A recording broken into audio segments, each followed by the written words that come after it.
Xitoy hukumati raisi Shi Jinpingning sobiq atalmish Uyg'ur avtonom rayoning qo'rchoq raisi Shuhrat Zokirni Kuvaytning sobiq amiri Shayx Nawwab Al-Ahad Al-Jabirning jinoza namoziga alayda vakil qilib evatgan. Kuvaytning Al-Jazriya organ torining 18 dekabr xabar qilishicha, Shi Jinpingning alayda vakili sifatida bo'lgan Xitoy mamlakatli xalq qurultiyi doimiy komitetining muavin boshlig'i qo'rchoq amaldori Shuhrat Zokir boshchiligidagi hay'atni Kuvaytning amiri Shayx Mash'al Al-Ahmad va Kuvayt tashqi ishlar vaziri Shayx Salim Abdullah Al-Jabir As-Sabah aerodromida 18 dekabr tushdan keyin aerodromda kutib olgan. Ko'zatchilar Xitoyning Sharq Turkiston xalqiga qarshi ijro qilayotgan irqiy qirg'inchilik jinoyatlari sababli yaqinqi yillardan beri xalqaro jamiyatda kuchli ta'siri va embargoga duch kelganligini, Xitoyning arab va islom ellarining ko'zini bo'yash uchun butun kuchi bilan yolg'on tashviqot va hiyla-nayranglarni kuchaytirayotganligini, bu qitim Shi Jinpingning qo'rchoq amaldor Shuhrat Zokirni o'ziga alayda vakil qilib avatishimi ana shu razil maqsadning bir qismi ekanligini bildirdi.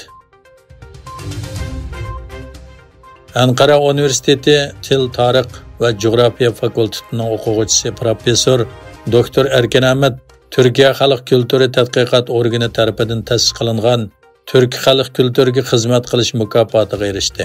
16 dekabr Turk tarix organida 40 navbatlik Turk xalq kulturiga xizmat qilish mukofotining tarqitish murosimi o'tkazilgan bo'lib, murosimda professor doktor Erkin Ahmad qatorliq 9 to'kpikor shaxsga mukofot taqdim qilingan. Professor doktor Erkin Ahmad bu mukofotni Sharq Turkistondagi turmada Xitoy tarafidan o'ldirilgan muallimi professor Abdukarim Rahmonga atab qabul qilganligini bildirgan. Atalmış Uyg'ur Avtonom rayonlik intizom tekshirish va nazorat qilish komiteti organ torining 18 dekabrdagi xabarga qaraganda, atalmış Uyg'ur Avtonom rayonlik xalq qurultiyi doimiy komiteti, Yezigilik va Yezi xizmat komitetining sobiq muavin mudiri Farhod Ro'zi ig'ir intizomga xiloflik qilish bahonasi bilan rayonlik intizom tekshirish va nazoratchilik komiteti tarafidan nazoratga ilingan. Bildirilishicha, Farhod Ro'zi 1960-yili Niyi nayisida tug'ilgan bo'lib, 1986-yili 1-oyda Xitoy Kompartiyasiga a'zo bo'lgan. Farhod Ro'zi ilgari keyin bo'lib, Xotan viloyati komitetining a'zosi, Xotan noyilik komitetining sekretari bo'lgan.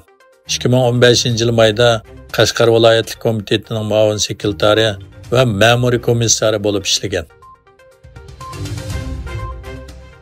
Samsungning sobiq xizmatchilari Koreya davlatlik axborot idorasining uqtirishi bilan qo'lga olingan bo'lib, ular Xitoy safarda Samsungning DRAM texnikasini o'g'irlab, Xitoyning Chanshin ishga saqlovchi texnikasi shirkatiga sotgan. Bu voqea texnika magnati Samsungning halqiliq DRAM texnikasining o'g'irlanishi bilan munosabatlik yana bir muhim voqea bo'lgan. Kim va Bang ismli bu ikki jinoyat gumondori oldin haftaning 5-ida Koreya sanoat texnikasining eqib ketishining oldini olish va qo'g'dash qonuniga xiloflik qilish jinoyati bilan ayblangan. Egilishicha, Samsungning DRAM texnikasiga munosabatlik oshkorlangan uchurlarning qiymati 1 milliard 800 million dollar ekan. Xitoy bilan Rossiya iqtisodiy va energiya hamkorligini kengaytirishga qo'shilgan.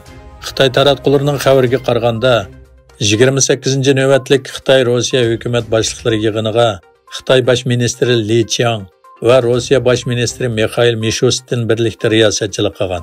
Yig'indan keyin ikki davlat o'rtasida tambojni kontrol qilish, karantin qilish, bozorni tangshash va boshqa sohalarda kelishimlar imzolangan. 27 oktyabrdan buyon Berma armiyasiga qarshi harakatini davomlashtirgan qurolli guruhlarning Xitoyga tutishadigan chegara darvozasini egilib olganligi o'tirg'a qo'yildi. Birlashma agentlik bilan suhbatlashgan rayondagi aholilar Berma Milliy Demokratik Ittifoq armiyasi deb atalgan qurolli qismlarning 18 dekabr armiya qo'llagan xalq askarlarining qurol tashlashi natijasida chegara darvozasini kontrol qilganligi bildirilgan.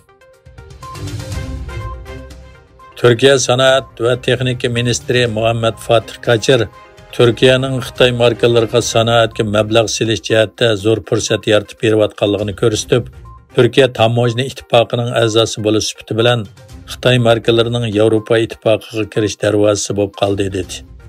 Ministr Kachir o'zining Xitoy fan texnika ministri Yin Xechuan va sanoat va uchur texnikasi ministri Chin Guanglong bilan o'tkazilgan uchrashuvlar haqida Turkiya taratqullarining ziyoratini qabul qilganda yuqorqi so'zni aytgan.